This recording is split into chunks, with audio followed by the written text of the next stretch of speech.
नमस्कार श्रोते हो, हेल्थ गुरु आय केअरच्या दृष्टीरक्षण मालिकेत तुमचे पुन्हा एकदा मनापासून स्वागत. श्रोते हो, आज आपण अशा आजारांबद्दल बोलणार आहोत जे गावात आले की वाऱ्यासारखे पसरतात.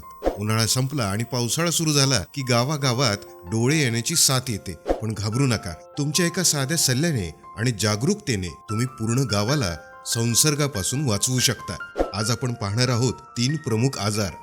पहिलं म्हणजे डोळे येणे, दुसरं म्हणजे रांजणवाडी आणि तिसरं म्हणजे खुपऱ्या. श्रोते हो, पहिला आजार आहे नेत्रशोथ म्हणजेच डोळे येणे. यात डोळे लाल होतात, खाज सुटते आणि डोळ्यातून पांढरा पिवळा चिकट पदार्थ बाहेर येतो.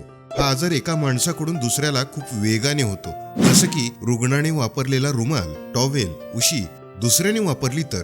म्हणून गृहभेटी दरम्यान आपल्या आशाताई गावकऱ्यांना हे आवर्जून सांगत असतात, रुग्णाचे कपडे आणि अंथरूण वेगळे ठेवा, डोळ्यांना वारंवार हात लावू नका आणि हात साबणाने स्वच्छ धुवा.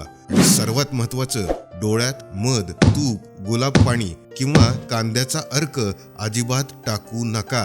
यामुळे संसर्ग वाढू शकतो. फक्त डॉक्टरांनी दिलेलेच औषध वापरा. आता दुसरा आजार जो खूप वेदना देतो तो म्हणजे रांजणवाडी. श्रोते हो, हे म्हणजे पापणीवर आलेली छोटी पुटकुळी किंवा मुरूम असते. अस्वच्छतेमुळे किंवा धुळीमुळे पापणीची ग्रंथी बंद झाली की हे होते. यावर उत्तम घरगुती उपाय म्हणजे काय, तर स्वच्छ आणि कोरड्या कपड्याने डोळ्यावरती हलका गरम शेक द्यावा. हा शेक दिवसातून 3-4 वेळा दिल्यास खूप आराम मिळतो. पण लक्षात ठेवा, ती रांजणवाडी हाताने फोडण्याचा प्रयत्न कधीच करू नका आणि डॉक्टरला दाखवायला विसरू नका. श्रोते हो, आता आपण पाहणार आहोत एक गंभीर आजार, खुपऱ्या. हा आजार लहान मुलांमध्ये जास्त होतो आणि वेळीच उपचार न केल्यास मोठेपणी यातून अंधत्व येऊ शकतं. यात वारंवार संसर्ग झाल्यामुळे पापण्या आतल्या बाजूला वळतात आणि त्या डोळ्यावर घासत राहतात. हा आजार प्रामुख्यानं माशांमुळे, अस्वच्छतेमुळे पसरतो. जर आपण दिवसातून अनेक वेळा स्वच्छ पाण्याने चेहरा धुतला तर हा आजार सहज टाळता येतो. म्हणूनच स्वच्छतेला प्राधान्य द्या.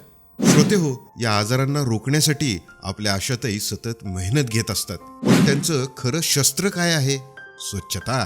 गावात जनजागृती करा की नियमित चेहरा आणि हात धुवावे. उघड्यावर शौचास बसू नका, जेणेकरून माशांची पैदाईच होणार नाही. जर कुणाचे डोळे 4-5 दिवसात बरे झाले नाहीत तर त्यांना लगेच आरोग्य केंद्रात घेऊन जा. तर श्रोते हो, तुमची सतर्कता गावाचे डोळे सुरक्षित ठेवेल. पुढच्या भागात आपण पाहणार आहोत राथांदळेपणा आणि अजीवनसत्वाची ताकद. लहान मुलांची दृष्टी वाचवण्यासाठी हा भाग अत्यंत महत्त्वाचा राहणार आहे.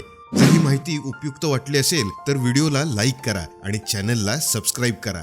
पहा आरोग्यपूर्ण नजरेने, समृद्ध व्हा हेल्थ गुरु आय केअरच्या साथीने. धन्यवाद.